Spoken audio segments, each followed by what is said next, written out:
Hello and welcome. This lesson is going to be about linear inequalities. Basically, we're going to graph linear inequalities onto coordinate planes. Please remember, if the inequality sign does not have a dash, that means my line's going to be dotted and my point's empty. If the symbol has a dash, then my line's going to be solid with solid points. So let's see how we can graph. Here we have this example which says y less or equal to 3. So if you remember, if the y is alone, so that means my slope is 0 and my b is 3. So that means I'm going to start my graph at 3. And remember, 0 slope means the line is going to be horizontal. And because I have a dash, okay, my line is going to be solid. That means my line's going to be like that. Okay. Now, I look at the inequality symbol here, and I see that this says less than. So imagine that I have an elevator here at the y-intercept, and I want to be on a floor that is lower or less than the floor that I am right now. For example, I'm on this floor right here. So that means if I want to be on a lower floor, that means I would ask the elevator to go down. So that means I'm going to shade below the line. Okay, and what that means, this is the region that the solution for this inequality is found. All right, let's go on to this one. If you remember, if the x is alone, so then my slope will be no slope, and my y-intercept will be not applicable. So where I'm going to find the -3, I'm going to find the -3 on the x-axis, right there. And when I look at the inequality symbol, there's no dash, so that means my line is going to be dotted, okay? So that means I'm going to draw a line like this, okay? And whenever you just have the x alone, this acts like an arrow. So if you notice, this is pointing to the left. The number is less than -3. So that tells me that I'm going to shade this region, okay? So when the x is alone, this acts like an arrow. If it's the y, just think about the elevator, and I want to be on a floor that is less than, so I go down. All right, let's go on to the next problem. Here we have an inequality, and the y is alone, so that's nice. So let's go ahead and identify my slope, which is -2/5. And my b, which is 1. I notice my slope is negative, so I'm going to go down, and I'm always go to the right. Okay, so but as always, we start at the y-intercept, so the y-intercept is going to be 1.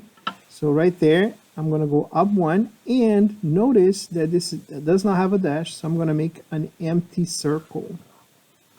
Okay, and then I look at the y-intercept. I'm going to go down 2 over 5. So 1, 2, 3, 4, 5, and I make an empty circle. 1, 2, 1, 2, 3, 4, 5, an empty circle. And then I go backwards up to 5 to the left, up to 5 to the left. And now when I connect these points, I'm going to use a dotted line right there. Okay?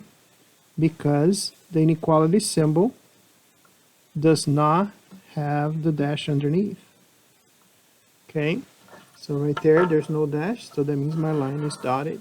Okay, the final step is to look at the inequality symbol, and this symbol is greater than, so think about your elevator. Here's my elevator, and I'm going to ask the elevator to go up, so that means my pencil moved to this region, and that tells me that I'm going to shade right there. So this is going to be my region where is the answer, okay? All right, let's go on to the next problem. On this problem, the y is not alone, so the first step to do is to get the y alone. So let's subtract 6x from both sides. And we get -4y greater than or equal to 12 minus 6x. The y is still not alone, so we're going to divide by -4. and we get y. Now please be careful, this is an inequality, and remember, if you divide both sides by a negative number, what's going to happen? The inequality sign is going to flip. Now 12 divided by negative 4 is negative 3, and negative 6 divided by negative 4 is positive 3 over 2x.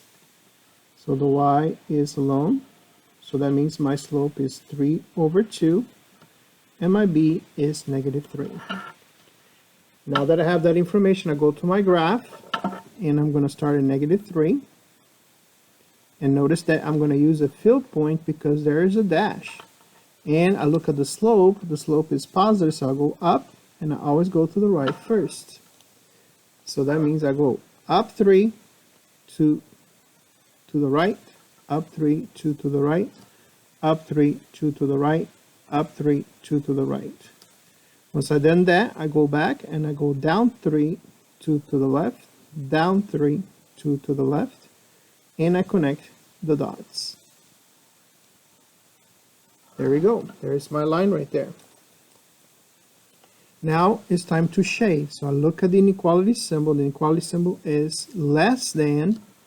So I put my pencil at the y-intercept, and I think about an elevator. I want to be on a floor that is lower or less than the one I am. So that means I'm going to ask the elevator to go down. So that means my pencil is below this line. So then I shade below the line. And there we go. That is my graph. All right, let's go on to the next page. On the next page, we have another inequality, but this one has more things. If you notice, we have parentheses, and we have x and y, x on this side, we have y on both sides. So we have a lot of things happening on this graph. So first order of business, get the y alone. Also, first order of business is to get rid of the parentheses, and we do that by multiplying. So this would be 5x plus 5 times 2 is 10y, greater than 3 times y is 3y, 3 times negative 5 is negative 15, minus 13. Now, what I can do is combine like terms right here. So I have 5x plus 10y greater than 3y, negative 15 minus 20, negative 15 minus 13 is negative 28. Now, remember, I want the y alone on this side, so that means that I need to cancel this 3y because I don't want y's on this side. And I'm also going to cancel this 5x because I want the 5x on the other side, so I'm going to put it right here. And notice I did not put under the 28 because 28 does not have an x. So that means the 3y is going to disappear, the 5x is going to disappear on this side. I have 10 minus 3 is 7.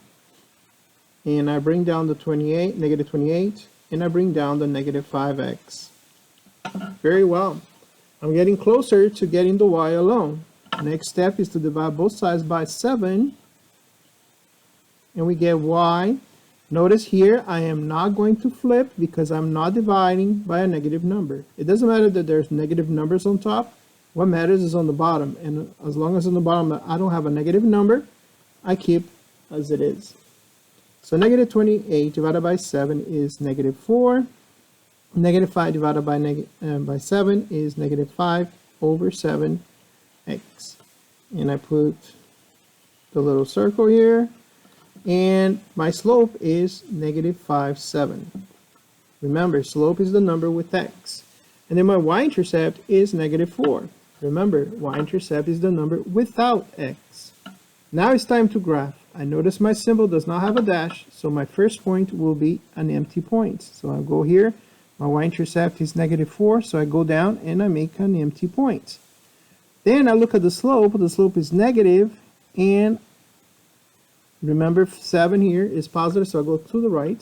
So I'm going to go down 5, 1, 2, 3, 4, 5, and then I go 7 to the right. Now I'm going to go backwards. Go 1, 2, 3, 4, 5, and then 7 to the left. And remember that the line that I'm going to use is going to be a dotted line. So I'm going to use that line right there.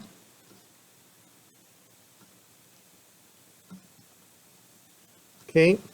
And the final thing I need to do is to shade. So right there, I look at the inequality symbol, and the inequality symbol is greater than.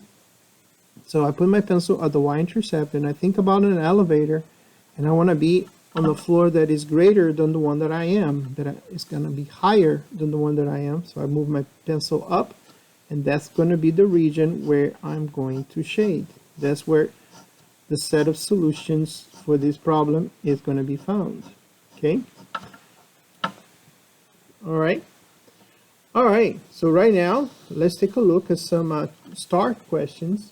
Okay, this question comes from the STAR test from 2014, and basically is asked, which graph represents an inequality negative 2x plus 3y greater than 12? Okay, first thing I notice is that I don't have a dash underneath my inequality symbol, so I know that my line is going to be dotted. So off the bat, I can eliminate letter B and D because the lines are solid. Okay, so that means I can focus on A and C. Now remember, we need to get the y alone. I'm going to make sure that whether this is going to flip or not, so let's take a look. I'm going to copy right here, so I have space underneath to do my calculations. I'm going to add 2x to both sides, and I have 3y greater than 12 plus 2x. I divide both sides by 3, and if you notice, I do not flip, so 12 divided by 3 is 4, and 2 divided by 3 is 2/3. Okay, and I notice my slope is 2/3, and my b is 4. Okay, with that information, I look at both graphs. They both start at 4, and yes, they go up 2/3, up 2/3. So that matches. And the deciding factor is going to be this symbol. This means greater than. So I put my pencil at the y-intercept, and I say, okay, I want to be in a floor that is higher than the one I am. So that means I'm going to move my elevator up. So I'm going to shade this region. So therefore, this must be my right answer because this one is shaded below. So there you go. These are a problem very similar that you might be facing on the STAR test. Okay, so this concludes this video. I hope this video was helpful to learn and practice how to solve and graph linear inequalities. Thank you very much for your time, and have a great day. Bye-bye.